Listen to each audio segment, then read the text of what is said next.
ഒരിടത്ത് ഒരു കാടിനോട് ചേർന്ന ഗ്രാമത്തിൽ അപ്പു എന്നും ഇപ്പു എന്നും പേരുള്ള 2 കൂട്ടുകാർ ഉണ്ടായിരുന്നു. അവർ നല്ല സുഹൃത്തുക്കളായിരുന്നെങ്കിലും ആപത്ത് വരുമ്പോൾ പരസ്പരം സഹായിക്കുമോ എന്ന കാര്യത്തിൽ അവർക്കിടയിൽ ഒരു പരീക്ഷണം ആവശ്യമായിരുന്നു. ഒരു ദിവസം അടുത്തുള്ള നഗരത്തിലേക്ക് പോകാൻ അവർ കാട്ടിലൂടെ നടക്കുകയായിരുന്നു. യാത്രയുടെ പകുതിയെത്തിയപ്പോൾ ദൂരെ നിന്ന് ഒരു കരടി അവരുടെ നേർക്കുവരുന്നത് കണ്ടു.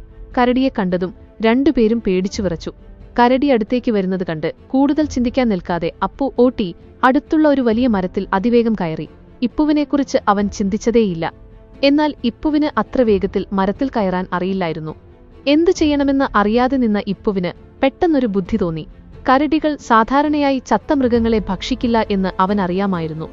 അതുകൊണ്ട് ഇപ്പു ഉടൻ തന്നെ ശ്വാസമടക്കിപ്പിടിച്ച് തറയിൽ മരിച്ചതുപോലെ കിടന്നു. കരടി മെല്ലെ നടന്ന് ഇപ്പുവിന്റെ അടുത്തെത്തി. എന്നിട്ട് അവന്റെ ദേഹമാസകലം മണത്തുനോക്കി. ഇപ്പു ശ്വാസമെടുക്കാതെ അനങ്ങാതെ കിടന്നു. മരിച്ചതുപോലെ കിടക്കുന്ന ഈ ജീവിയിൽ കരടിക്ക് ഒട്ടും താൽപര്യം തോന്നിയില്ല. കുറച്ചു സമയം മണത്തു നോക്കിയ ശേഷം കരടി ശബ്ദമുണ്ടാക്കാതെ അവിടെ നിന്ന് നടന്നുപോയി.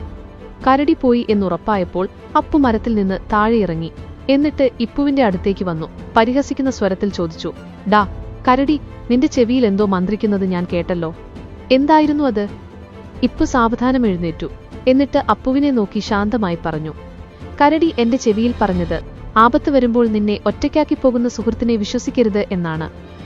അപ്പുവിന് നാണക്കേടായി. ആപത്തിൽ കൂട്ടുകാരനെ സഹായിക്കാതെ സ്വന്തം കാര്യം മാത്രം നോക്കിയതിൽ അവന് കുറ്റബോധം തോന്നി. ഗുണപാഠം: ആപത്തിൽ ഉപേക്ഷിച്ചു പോകാതെ കൂടെ നിൽക്കുന്നവനാണ് യഥാർത്ഥ സുഹൃത്ത്. ഈ കഥ ഇഷ്ടമായെന്ന് കരുതുന്നു.